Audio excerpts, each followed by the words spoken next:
even watch back. Giving players all the props or put them on blast. We don't give no hot takes, only talk facts. We're giving all our devotion, riding high on this wave of emotion. Going all out, yeah, cause this is our time. No, ain't no stopping us till we reach the finish line. All in, we came here to win. We're gonna give everything. S-I-C-K on the run.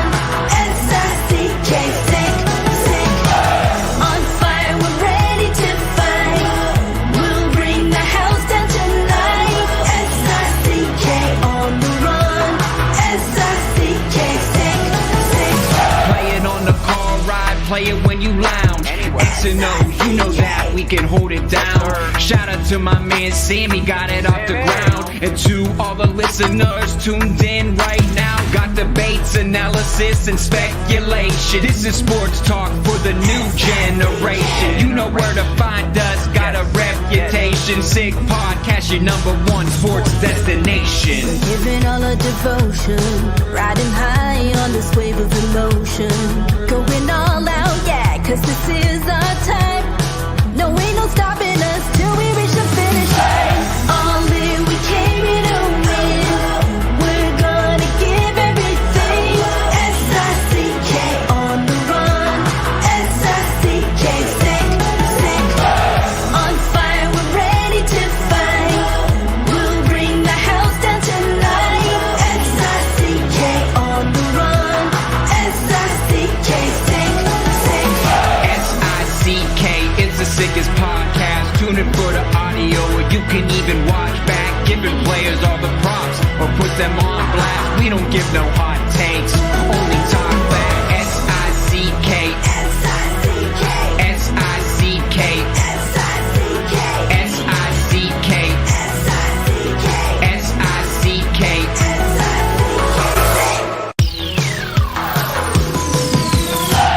All in, we came here to win. We're gonna give everything. S-I-C-K on the run. S-I-C-K, sick, sick. S-I-C-K, it's the sickest podcast. Tune in for the audio, or you can even watch back. Giving players all the props or put them on blast. We don't give no hot takes, only talk facts. We're giving all our devotion, riding high on this wave of emotion. Going all out, yeah, cause this is our time. No, ain't no stopping us till we reach the finish line. All in, we came here to win. We're gonna give everything. S-I-C-K on the run. S-I-C-K, sick, sick. On fire, we're ready to fight. We'll bring the house down tonight. S-I-C-K on the run. S-I-C-K, sick, sick. Play it on the car ride, play it when you lounge. X and O, you know that we can hold it down. Shout out to my man Sammy, got it off the ground. And to all the listeners tuned in right now, got debates, analysis, and speculation. This is sports talk for the new generation. You know where to find us, got a reputation. Sick podcast, your #1 sports destination. Giving all our devotion, riding high on this wave of emotion. Going all out, yeah, cause this is our time. No, ain't no stopping us till we reach the finish line. All in, we came here to win. We're gonna give everything. S-I-C-K on the run. S-I-C-K, sick, sick. On fire, we're ready to fight. We'll bring the house down tonight. S-I-C-K on the run. S-I-C-K, sick, sick. S-I-C-K, it's the sickest podcast. Tune in for the audio, or you can even watch back. Giving players all the props or put them on blast. We don't give no hot takes, only talk back. S-I-C-K, S-I-C-K, S-I-C-K. Turn up your volume.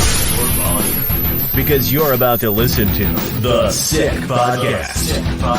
CF Montreal Talk. Here's the chance. They've got the goal.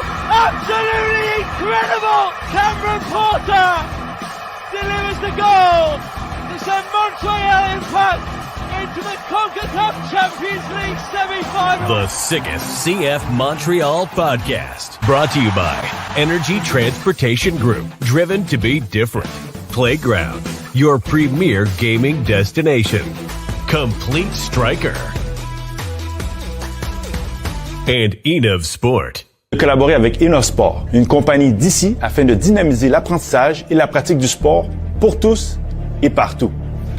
Les différents produits permettent de rester actif tout en développant sa confiance, son autonomie et sa technique. Des produits efficaces, progressifs et personnalisés avec le logo de votre école. Innov Sport, pour tous et partout. It's gonna be sick. Marinaro, the Sick Podcast, CF Montreal talk on this Monday, June 3rd. It's just a couple of minutes past 1 o'clock Eastern time. How is everyone doing? And thank you for watching on YouTube Live, on Facebook Live, on Twitter Live. You can follow us on Twitter at SickPod, CFMTL. It's the same handle actually on Instagram as well. Subscribe to our YouTube channel. It's absolutely free. Thank you all for watching. We will talk CF Montreal, who were in Philadelphia on the weekend and came away with a 2-2 tie. The Sick Podcast brought to you in part by Energy Transportation Group. It's brought to you in part by Playground. It's brought to you in part by Patrice Bernier's Innov Sport. And it's brought to you in part by Ali Gerba's Complete Striker Center in Mirabel. Without further ado, I bring in Ali Gerba and Patrice Bernier. Gentlemen, how are you? Oh, hi, Tony. How you doing? Hey, Tony. How's it going? Oh, I see the jersey fits. Yes. Good. It's good. The jersey definitely does fit. He's getting in shape. Guys, a 2-2 tie that had a roller coaster of emotions. We saw a couple of red cards. We saw a penalty kick. We saw good goals, bad goals. We saw everything there was to see, even a goal 1 minute into the game. We're going to get to it. But if we can, I'd like to bring in a gentleman by the name of Phil Lalonde for a couple of minutes. In the soccer community, he is known as Coach Phil, especially to those who are very familiar with Point Claire soccer. Phil, good afternoon. Hey, guys. How are you? Hi, Phil. How's it going, Phil?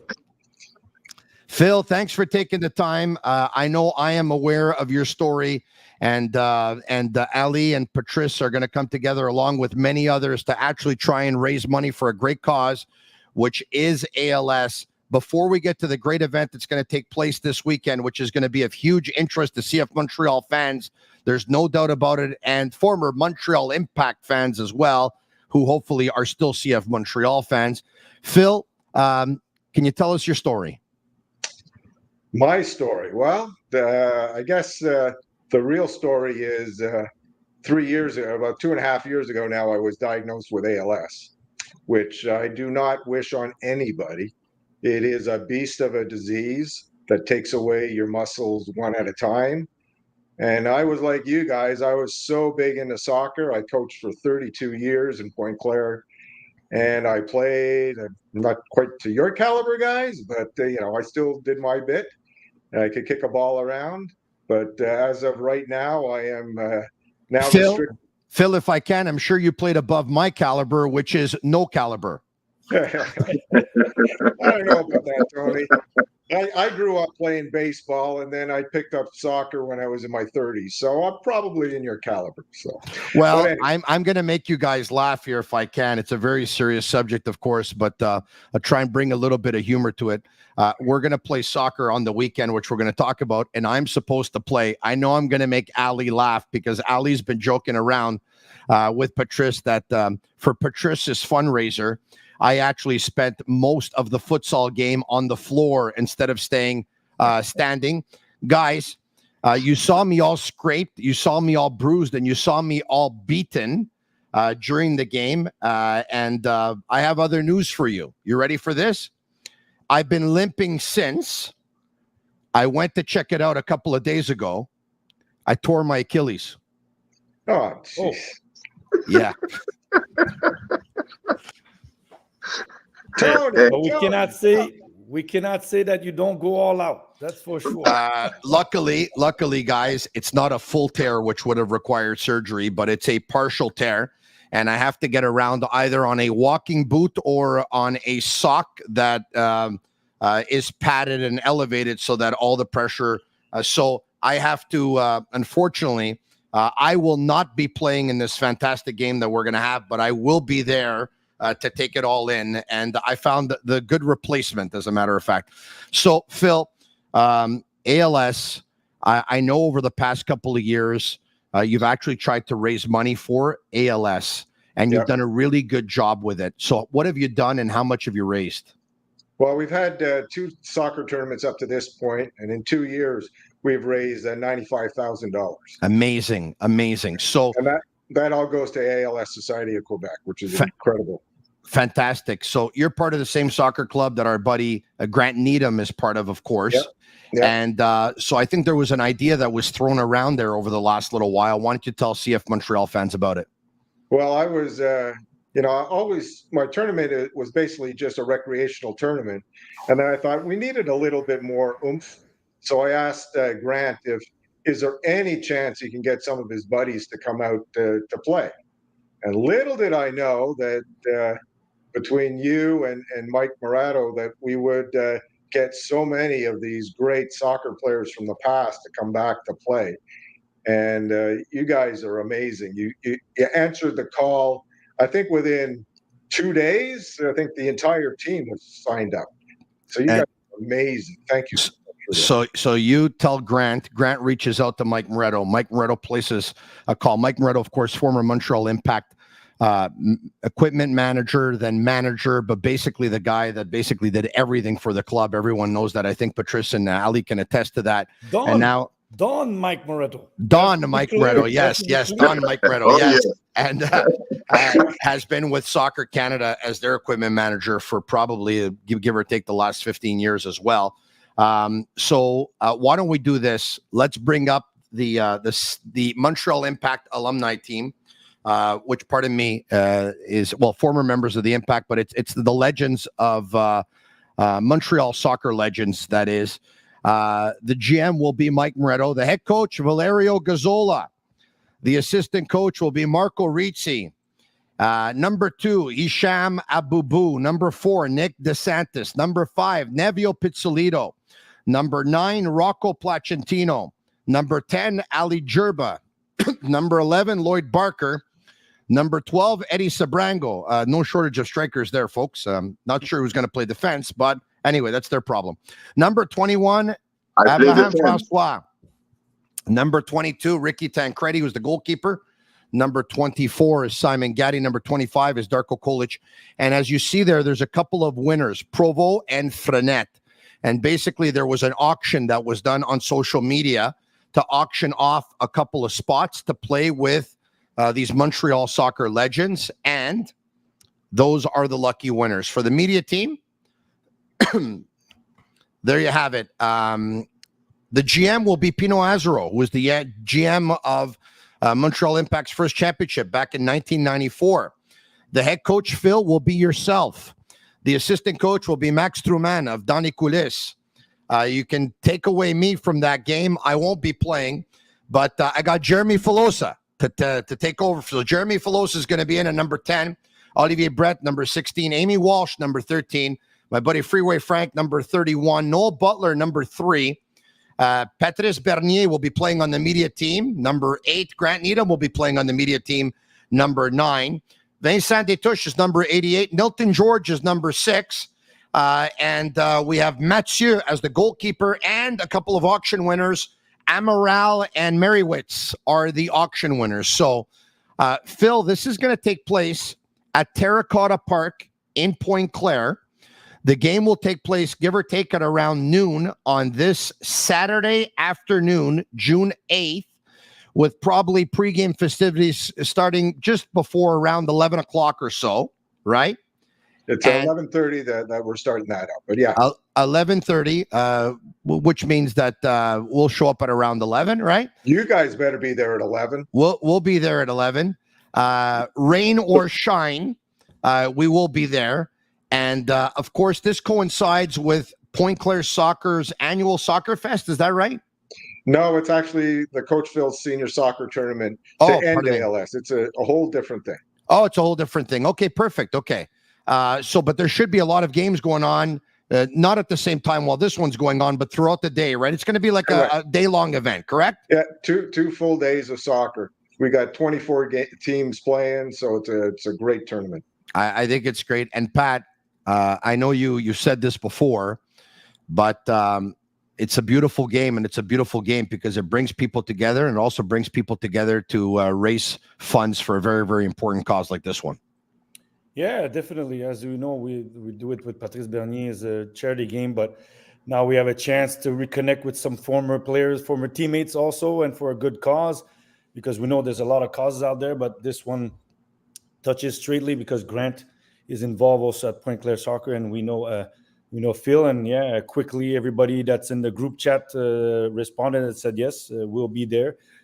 Some guys we haven't seen in quite some time, but it'll be definitely a great day, and to have play a game, but definitely for a good cause. So invite people who I don't know if there's a spot definitely that people can donate or help out, but definitely to come on that day and cheer and help out this great cause that we've joined and play on the Saturday. So we'll see the weather, because I saw the list, the defense, Nevio Pizzolito, Nick DeSantis, Abraham Froissart. There was a time not too many people would go through that part of the field. So yeah, it'll be an interesting game to see with all the people, the media side also connected to all this great day, and hopefully great weather, and we can raise a lot of funds. Coach Phil, how can people donate? Well, I have a website that they can donate to. I don't have it at the tip of my finger, but I think it's coachphilforals.com. You can go there and find all the information to donate. Fantastic stuff. Any dollar we get helps everybody, not only the people with ALS, but their families. And trust me, it impacts the entire family. Coach Phil, I think it's amazing of you to raise awareness and to try and help others, present and those that unfortunately will probably get this terrible disease that you talked about. You're a fighter, and you're our friend, and we love you, and we'll see you on Saturday. I really appreciate everything you've done, Tony, and you guys. I can't wait to see you in person, and it's going to be a great day, and you've really touched my heart. Yeah, well, I've done nothing, and all we're going to do is show up. And Mike Moretto, of course, has done a lot. And I'd be remiss if I didn't talk about Nick Sansaloni, Carmelo Sansaloni, and Evangelista Sports, who have provided all the uniforms for the teams. There's going to be a couple of sets of uniforms. One set will be game worn, and of course, the other set is going to be, they're going to be auctioned off, and we're going to try and raise money that way. Evangelista Sports, anytime you talk soccer in Montreal, in Quebec, in Canada, they're leaders, not only in our community, but throughout the entire country of course, what they've been able to do with their store and their establishments, their stores. Amazing stuff, amazing family. We thank them very much. Thank you, Coach Phil. Have a great day. Thanks Phil. See you soon. Take care. See you soon. We'll see you Saturday, Coach Phil. All right, guys, fantastic. And once again, we'll put that up on social media so you have a chance to donate. Guys, let's talk about the game and get to CF Montreal's starting 11. All right, Breza was in goal instead of Sirois. Look at that. Corbo with Campbell on his right and Alvarez on his left. Waterman was not there, guys. We were told for personal reasons. All right, Piet and Saliba right in front of the back line with Matthew Chouanier not able to play, of course, accumulation of yellow cards. Rouen, right wing back. Edwards, left wing back. And Yankov and Lassiter in behind Ibrahim. They have it as a 3-4-3, but it could have been a 3-4-2-1, which I think it was more of a 3-4-2-1 with Yankov and Lassiter in behind Ibrahim. Let's take a look at the Philadelphia Union. In goal, Semla, your back line is Elliott with Glesnes and Lowe. Flack, Martinez, and McGlynn are your central midfielders with Mbaizo on the right wing back and Wagner at the left wing back, and Ure and Gazdag are up top for Philadelphia, who went with a 3-5-2 for Jim Curtin's side. Guys, let's take a look at the timeline. Sunusi Ibrahim, guys, less than a minute into the game, gets a pass from Yankov outside the box. Ali You've been speaking highly of this player for a while now. I feel like an idiot because I think I said on more than one occasion I didn't think he was an MLS player. I have said that in the last month, I think he's been fantastic. That was a fantastic finish. I know the way you like them. This player has been really awesome for at least a month now. I think he's been really awesome in the past month, Ali. Me, I don't think it's the past month. If the last year, he's been doing this job. He's not the most flamboyant type of player, but efficiency, every time that he came, he did his job. You ask for a job is what? Is to score goal. Every time that he came, he did his job. For me, as a forward, I respect that. Regardless, they bench him for a long time or they just give him 10, 15 minutes, he came out. You know what? I love his energy. You never see the guy's side. You know what? That's the energy we bring. You want to have your bencher or whatever you think that is a bencher to come on and do his job as a forward. So he takes his opportunity. And so far, I've been saying that this guy, the more and more he grows, the more and more I start liking him, and I do believe that he start challenging for the starting lineup. Pat, a word on Sunusi, if you'd like. Yeah, look, we mentioned I still see him as, I think, a super sub, but they gave him the minutes. Look, if you look, he scored 4 goals in 515 minutes. Last year, he has that tally in 1,000 minutes. So clearly he's improving. Yes. Now, the thing is, we forget that young players, and especially Ali, please tell me if I'm wrong, strikers, usually you get into your groove later on in your career. You start banging those 15, 20 goals when you get comfortable. And now what I liked about the goal is maybe a year ago, he takes a touch and he tries to shoot with power. There, he just rolled it calmly, in confidence, and it shows that when you're trusted, when you're given minutes, because the last few games he's been starting, he's been a regular participant into a CF Montreal games, and he's got 4 goals. Now, how do you score them? People say, yeah, a goal scorer is a goal scorer. The way you score goals, you have to just find a way to score them, and he definitely has put himself as saying the others are injured, but right now he is number 1. Now, when Martinez and Kokaro come back, where he fits in and how those guys come in to fitness, but definitely every time, like Ali said, he's come into the game, he brings something. No matter if it's exciting or it's a bit rough on the edges, it's still something's happening with him. So happy to see that his progression is showing that, look, he's scoring goals inside the box, outside the box, showing the confidence, and definitely showing Laurent Courtois that you can count on me, and I'm your guy, no matter if Toy comes back from injury. Yeah. And all these guys are coming back injury. So good sign, because Laurent Courtois is slowly losing players, but at least one guy took the opportunity and showed that I deserve more minutes, and Ibrahim is running on stride with all those minutes and scoring goals, 4 in the last 5, if I'm correct. So a great sequence for him right now. Yes, it's been confirmed that Joel Anthony Vilsain's injury is a hamstring injury. It's exactly what it looked like to all of us when he pulled up in that last game in Montreal versus DC United. All right, guys, is there any doubt that it's a red card for Ariel Lassiter and his elbow? In the modern football, yes. Yes. All right, okay. Before it would be a good tackle, but on the motor, they see everything now. Yeah, you're right about that. And there's cameras everywhere. Okay, back to the timeline. So that's it for your first half, with Lassiter picking up a red card at 45+1. So they go into halftime. CF Montreal is up by a score of 1-0, but they're down to 10 men. In the second half, Gazdag gets a penalty kick, which he converts, and Yuri scores a couple of minutes later. Guys, how did you see CF Montreal there destabilized for a period of 4 or 5 minutes? This is where I have an issue, because not only this is the 3rd red card in 16 games, so I'm not saying that it's big tendency, but it's 2 of 3 games where they have the lead, and with 1 man down, people are going to say, yes, it's 1 man down, but they took those 2 goals. Look at the time, 56th and 58th minute.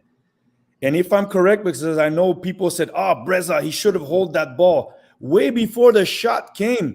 How did Mikael Uwe was free? and you're playing with 10, that means you're having to give 10 to 20% more because you have one player less. And that guy was free around the goal. And anybody who's a defender in this league knows you cannot let him or Carranza or Gazdag free around the goal. So I felt, again, down one man. Chicago was one story, and this was another one where you took a goal so quickly. It's not at the 70th or 90th minute due to fatigue and them lumping the ball in. Guy was free, took the shot. Can Breza do better with the ball? Maybe. But Mikael Ure is still free around the box, gets a free shot, and Gazdag takes the rebound, and they get a PK, and 2 minutes later, you get scored again. So I have an issue for them again with defending, and especially with 10 men, where you're thinking you're going to be even more alert because you're working for 1 man extra. Yeah, Ali, your thoughts? I'm agree with Pat. You know, they have a multiple occasions that you see that when it comes to the defending, it's slow, and when it comes to that end of the game, you're gonna see then those moments of not being focused, and you letting dangerous players in the box and be able to finish.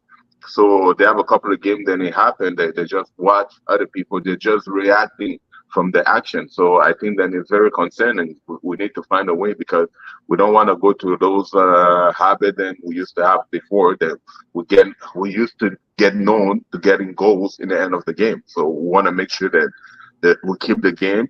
And plus that, in this MLS, it's not a difficult task to be able to hold on, even if you're 10 against 11.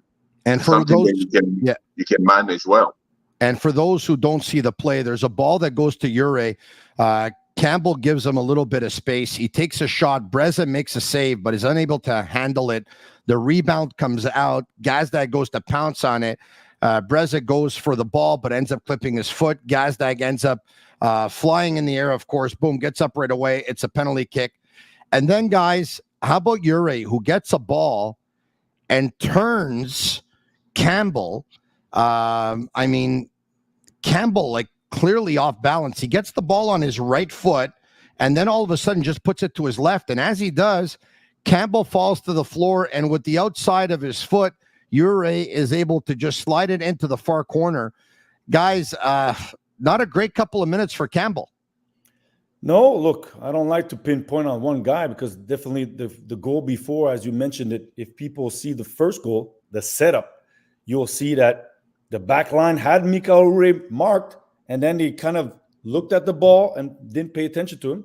And the second goal, unfortunately, I think he slips Campbell, if I'm correct.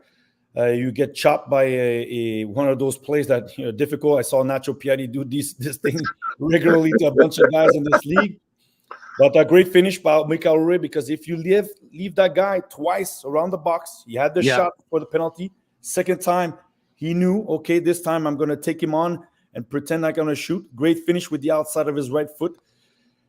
Difficult. Give credit to Jim Curtin, because he changed his setup in the second half, went back to his original 4-4-2, having 2 forwards. But the back line, the defensive setup, I think the ball comes in they didn't manage the ball well at that time. If I'm correct, it's Sosa on the left. They could have played forward. They try to go back, lose it, and you're unbalanced, and then you're on one-on-one against Mikael Ure, and that could be very dangerous, and we saw what happened. And he finished it, and they gave a 2-1 lead at that time. Guys, how is Elliot Rickarded? Can somebody explain it to me? I know that if you watch it at real time, it looks terrible. It looks like he goes studs first into Edwards' knee. Looks bad.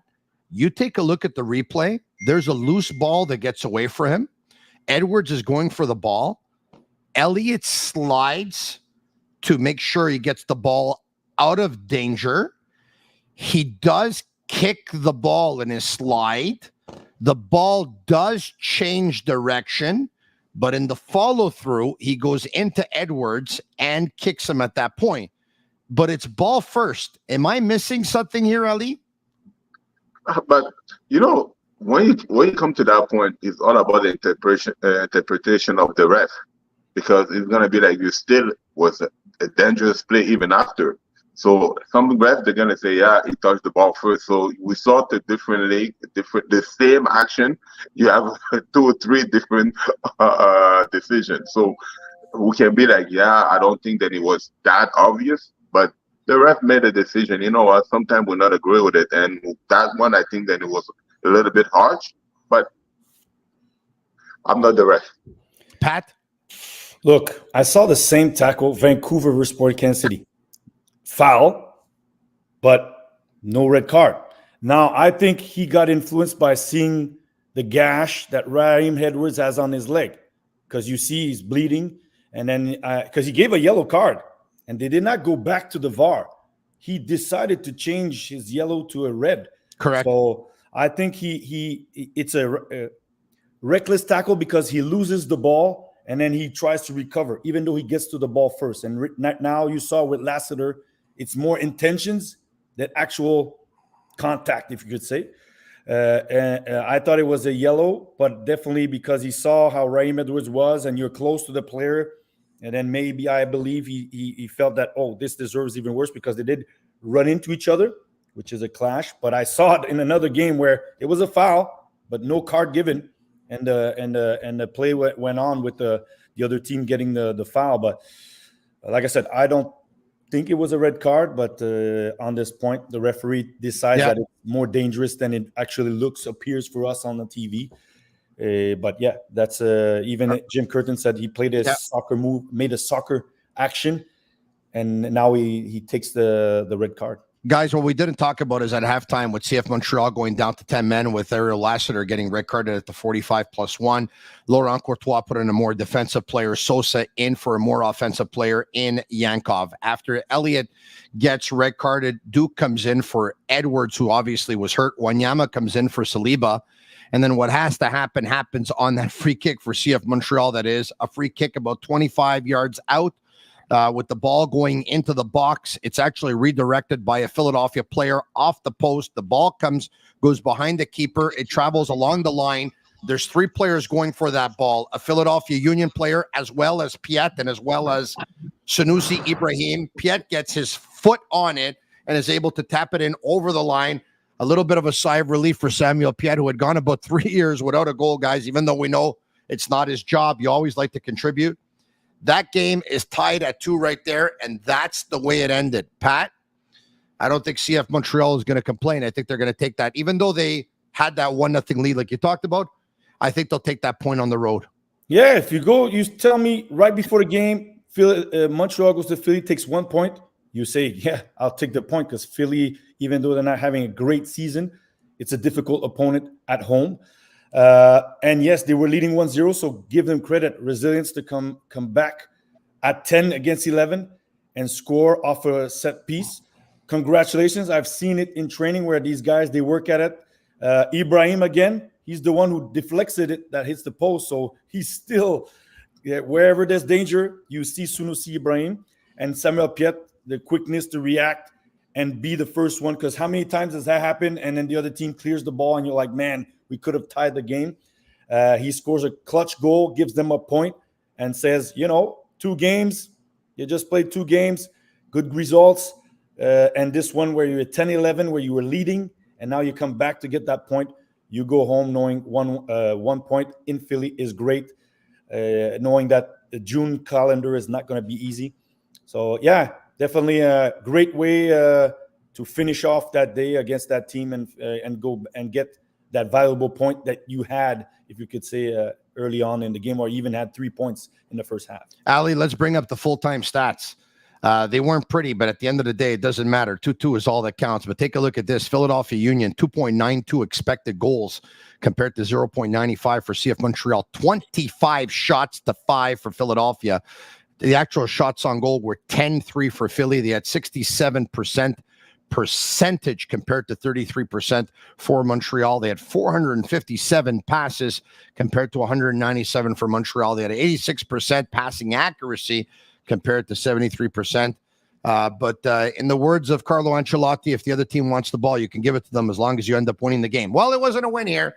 By the way, congratulations to Carlo Ancelotti, guys. I think it's no coincidence that the only coach in Champions League history to win the Champions League 5 times of course, represents a flag that is green, white, and red. Thank you very much. Thank you very, very much. 7 Champions League titles as a coach and as a player on top of that one as well. Hey, a shout out, if we can, to the Montreal Manufacturing Technology Show. Don't miss your chance to immerse yourself in the manufacturing experience at the Montreal Manufacturing Technology Show, or en français, the STFM, le Salon de la Technologie de Fabrication de Montréal, June 18th to the 20th at Palais des Congrès. Registered now at mmts.ca. Seize the opportunities. Come join us at Palais des Congrès. The Sick Podcast will be there on June 18. Use promo code podcast to register for free. Save $100. Key aspects: show floor, speakers, live equipment demos, new technologies displayed, networking sessions. Key claim: most important / significant manufacturing technology showcase gathering in Quebec. The show comes to Montreal every 2 years, and I will be there. Why? Because I've told they're going to bring me beverages and food, and that's enough to get me there. All right, okay. And I look forward to meeting everyone, of course, that is. Guys, it's a 2-week break for CF Montreal, of course, for everyone with the Copa America around the corner here. Practices will resume on Wednesday for CF Montreal, minus 2 very important players, of course, Mathieu Choignard and Samuel Piette, who will be representing Canada. Let's take a look at the standings as to where CF Montreal are right now. Okay, the 8th and 9th play for a play-in. Philadelphia has 20 points. Nashville has 19. DC United has 19 points. They're in 10th. Orlando's got 17. They're in 11. Montreal has 17 with 16 games. Guys, isn't it something? After everything we've said about Montreal, all the players that have been out due to injury, and the fact that they've blown leads, that they are 2 to 3 points out of a play-in. 2 to 3 points out of a play-in. Not bad. Yeah, look, let's give him credit. 9 points on the road. Last year, you had 8 all season. So it tells you there's certain things they're doing better traveling away from Montreal. And now they have 18 games left, 11 at home, 7 away.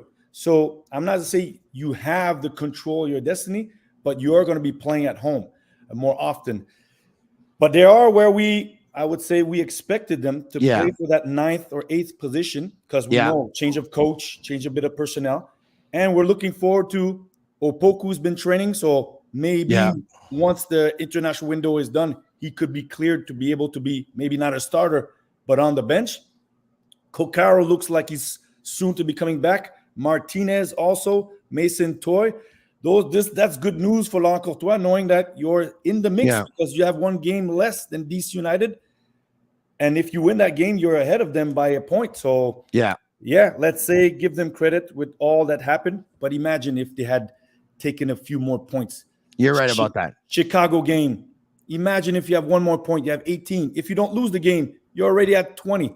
But like I said, they have the control because they have more games at home, and that's important in this league. Home advantage. It's the MLS, though. These things happen. I saw a goal the other day that went off of like 25 people's feet, and there was only 22 players on the field, and it actually went in. It was kind of crazy. But Ali, that differential is a little bit concerning at minus 12. But at the same time, when you figure that Opoku's been out for a couple of months, and Kokaro's been out for a while, and Martinez has been out for a while, and Jules Anthony Vilsain has missed a couple of games, and Toy's missed a couple of games. Well, then those strikers aren't scoring goals. And therefore, the differential ends up going down. Guys, there's been some more movement from CF Montreal. Last week, I announced that the scouting coordinator, Peter Scarano, who was highly recommended from Vasily Kremenzitis, was relieved of his duties this hours after Vasily Kremenzitis resigned from his post with CF Montreal. Today, I reported that Luca Bucci, who's the goalkeeping methodology coach for the club, has advised the club that he's leaving as well. Pat, before we let you go, what do you make of all this turnover, and specifically Vasily Kremenzitis leaving the club? Vasily, like we mentioned before, because it was still not clear if he was going to leave. Now it's official. Yeah, for me, it's sad because I've seen him at a lot of positions at the club. He started off where he was part of the performance with Paolo Paccioni and just joining in. And we know that he was in school, went to Georgetown, sports management, went to San Jose, came back. He knows a lot of things about this league. He's definitely somebody that there's not many like him in the league that I know. Lost for the club, but I'm not afraid for Vasily. So I know he's going to be good. But yeah, definitely, if there was one guy I would have loved for him to be there, still there, either have the sports director role or at least still be there, because I think he does a lot. Or it's not he does. I think he does do a lot. So sad to see him go, but I understand this. So Pat, this is a big loss for the club then. Yes. It's a big loss. As much as people may say, and I have nothing. It's nothing bad against Olivier Renard, but Vasily Kermanzidis does a lot or did a lot, and so that's a big loss. Now we'll have to find somebody who does or shares part of what he used to do. Don't be afraid for Vasily. From what I understand, there's several teams who are like, okay, ting. Vasily Kermanzidis, we know he's good. We'll try to bring him in. The others, I assume it's like in every other club. Ali's been in clubs where people leave, and then suddenly people who were brought in by these people or worked with these people are suddenly now moving on. Because Bucci, I presume he came in. Olivier Renard, I don't know if he convinced him to come in, did his job, now feels that maybe he can move on to something else. And Gabriel Gervais did say structural things he will oversee to see how the structural parts of the club, maybe there'll be changes or new positions or positions being changed. So that's what I heard from the press conference when they announced the officialization of Olivier Renard. But I said, sad for me. Mark Watson's name keeps on coming up, Patrice. Sorry? Mark Watson's name keeps on coming up.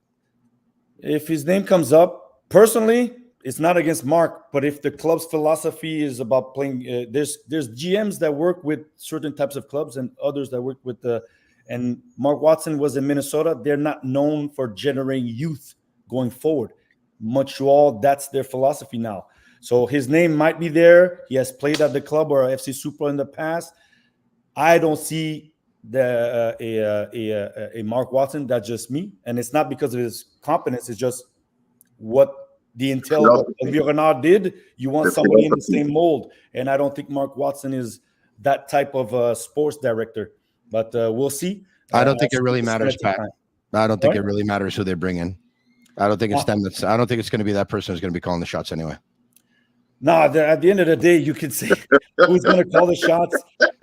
Like, look, I'm going to say something that maybe people didn't know. Of course, sweetie. You want to be the sporting director of CF Montreal? Of course. You won't have to do anything. There's going to be links. There's going to be links with, I assume, with Bologna, because Bologna, there is already a synergy between them. So that's nothing new, that the scouting or something that helps out Montreal. Now, sports director is going to be there choosing.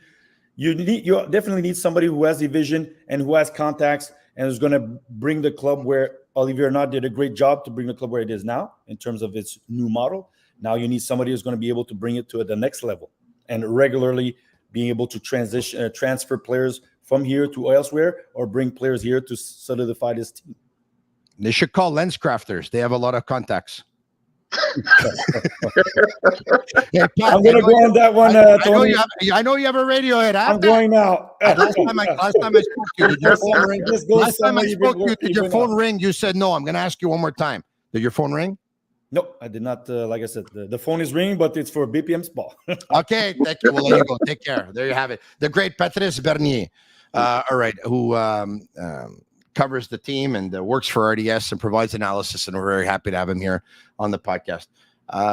Ali, just the final word. Of course, the turnover is concerning, right? I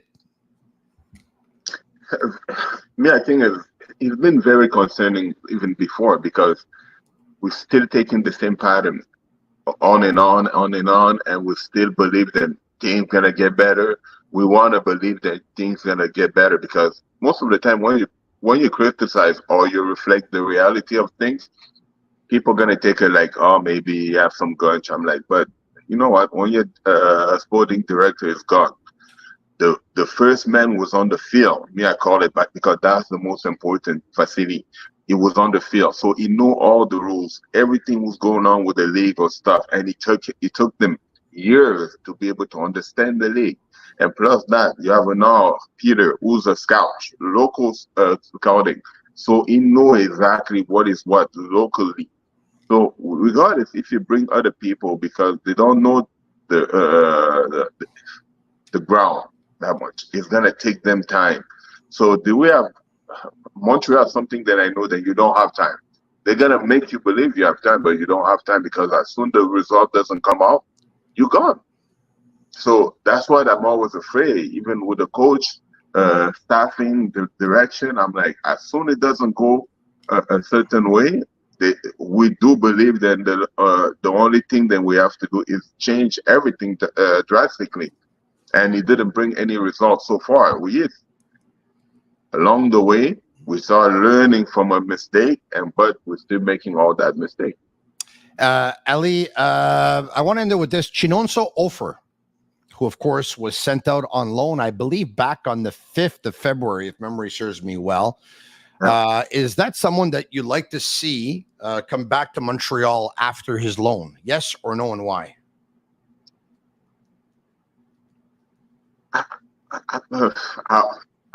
I would be like, you know what? Right now, for my belief, I don't think that he should come back. And the second belief is, you know what? We have a team then, we have a good element. And it's a new project. And I think that they made a good result in the beginning of the season. I think that, yes, they have a lot of injury and we cannot take that away. Yeah. They managed to get some point. Then even during the difficult time, they managed to go get some point. And I think that now they're on that verge to, you know what, this break it's gonna be good for the team to be able to bring back all those injury. And I think that we're gonna have something exciting before the end of the season if everybody's back to where they should be. Well, I could tell you this, he is not going to be back. So he was loaned out to FC Arda in Bulgaria until the end of the year, until December. And they are going to hold on to him. So Montreal would have been able to take him back, but FC Arda has decided that they're going to hold on to Chinonso Ofer, who I can tell you, by the way, right now is in Montreal for a couple of days. So it's the end of their season. So he's hanging out in Montreal for a bit. And, I could tell you that good for him, that he'll be continuing his career there. So he will not be back with CF Montreal. All right. Okay. Good for him. And you know what? It's probably even more of an opportunity for some of the younger players that CF Montreal has, because if he comes back, you probably end up seeing less of Vincent or less of Sunusi. And you know what? When they do play, they've shown us really, really good things. So once again, we'll be back in the next couple of days. We'll continue with the CF Montreal, with the Sick Podcast, CF Montreal Talk. For Ali Gerba, Patrice Bernier, who left us before. And once again, Coach Phil, why don't we bring up the Montreal Soccer Legends team once again? Montreal Soccer Legends team, this game benefiting ALS. Hisham Abubu, Nick DeSantis, Nevio Pizzolito, Rocco Placentino, Ali Gerba, Lloyd Barker, Eddie Sabrango, Abraham Francois, Ricky Tancredi, Simon Gatti, Darko Kolic, and a couple of auction winners, Provo and Frenet. With Mike Moretto as your GM, your head coach is Valerio Gazzola, your assistant coach is Marco Rizzi. They're going to take on some members of the Montreal media. I'm not going to be in the game because I have a partial tear of my Achilles. But Jeremy Filosa, Olivier Brett, Amy Walsh, Freeway Frank, Noel Butler, Patrice Bernier, Grant Needham, Vincent Détouche, Nilton George will be there in goal. Mathieu and your auction winners, Amaral and Mary Witz. So there you have it. GM is Pino Azaro, your head coach is Coach Phil, and your assistant coach is Max Truman of Dans les Coulisses. All right, for Shane Gaumont and Master Control, thank you very much. Follow us at SickPod CFMTL. Once again, in case you missed a tweet earlier today that we broke the news, Luca Bucci, who is responsible for the goalkeeper development throughout the entire club, has advised the club that he'll be leaving in the next couple of weeks. there's another departure. Very unfortunately, following on the departure of Vasily Kremenzitis last week, Olivier Renard a couple of weeks before that, and Pino Scarano, who was told that he will not be back. He's the scouting coordinator. Never a dull moment in CF Montreal land. I'm Marinaro. Have a good day. It's a Sick Podcast, CF Montreal Talk. And that's a wrap. Hope you don't miss us too much until next time. Follow the Sick Podcast, CF Montreal Talk on YouTube, Instagram, Facebook, Google Play, and Apple Podcasts.